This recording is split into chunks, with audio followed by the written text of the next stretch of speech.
Mercredi, je vais voir le film « Elle s'appelait Sarah ». Énième guimauve utilisant jusqu'à la lie le souvenir de la Shoah afin de renflouer les caisses lacrymales du cinéma français. Après La Rafle, fable extra-lucide qui nous montrait avec audace que les petits juifs étaient finalement beaucoup plus émouvants que les officiers nazis, ce qui m'a surpris. Là, c'est horrible. La Rafle qui surfait sans complexe sur le fameux devoir de mémoire. Devoir de mémoire qui dispense au passage nos cinéastes de faire preuve du moindre talent et leur permet de se hisser vers le million d'entrées en raflant les écoliers d'aujourd'hui.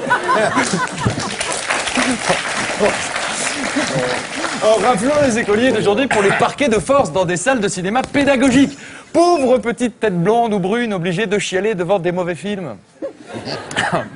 Du coup, mercredi soir, je décide à mon tour de reprendre toutes mes anciennes pièces en collant des kippas et des uniformes SS sur le moindre personnage, selon les goûts vestimentaires des acteurs principaux. C'est ainsi qu'Adolf Hitler, se retrouvera bientôt impliqué dans le braquage d'une bijouterie dans la région de Quimper. C'est ainsi qu'une pièce futuriste se situant sur la Lune décrira désormais la passion folle unissant Anne Frank et deux jeunes cosmonautes, sorte de Jules et Jim yiddish parfumé à la guerre des étoiles. La Lune symbolisant bien sûr l'Eldorado d'un peuple élu depuis toujours persécuté. Jeudi, c'est long, non? Ça va? Non, c'est très bon. Jeudi dans la nuit. C'est dur. Hein. Jeudi dans la nuit, alors que je suis obligé de contacter une prostituée bulgare, chauve et manchotte. Je vais reprendre, monte un peu. Jeudi dans la nuit, alors que je suis obligé de contacter une prostituée bulgare, chauve et manchotte, afin de serrer dans mes bras autre chose que mon chéquier.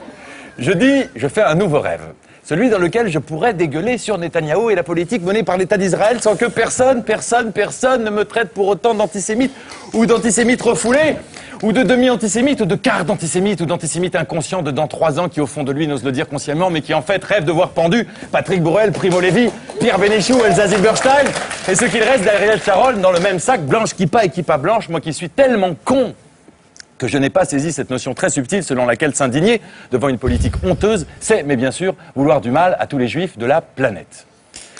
Vendredi. Bon, soit tout le monde, soit personne, mais bon. Vendredi, c'est-à-dire ce matin, après m'être sans doute couché ivre de vodka pomme, je me réveille à côté d'une silhouette délicieusement sombre. À coup sûr, une beauté africaine. Vu que mes doigts roulent comme des billes sur cette peau dont la formule chimique est aussi jalousement gardée que celle du Coca-Cola. Elle dort encore, à coup sûr épuisée par cette nuit de gymnastique que j'ai dû lui offrir. J'entr'ouvre les rideaux, la personne se retourne. Nom d'un cul, c'est Dieudonné. Mon pseudo-pro-palestianisme tardif a dû aller un peu trop loin ce soir. Ça a dû se savoir. Merde, l'enculé d'amalgameur a aussitôt rappliqué avant de m'enfourcher avec sa longue épée de facho antiphage. Me voilà triplement humilié. Je lui dis, fiche-moi le camp, sale antillais. Mais il insiste. Attends, mon Nico, me dit-il, fais-moi au moins un petit café. Je viens de lire ta future chronique pendant que tu dormais. On est d'accord à mort. Reviens sous les draps, je vais te présenter à Alain Soral.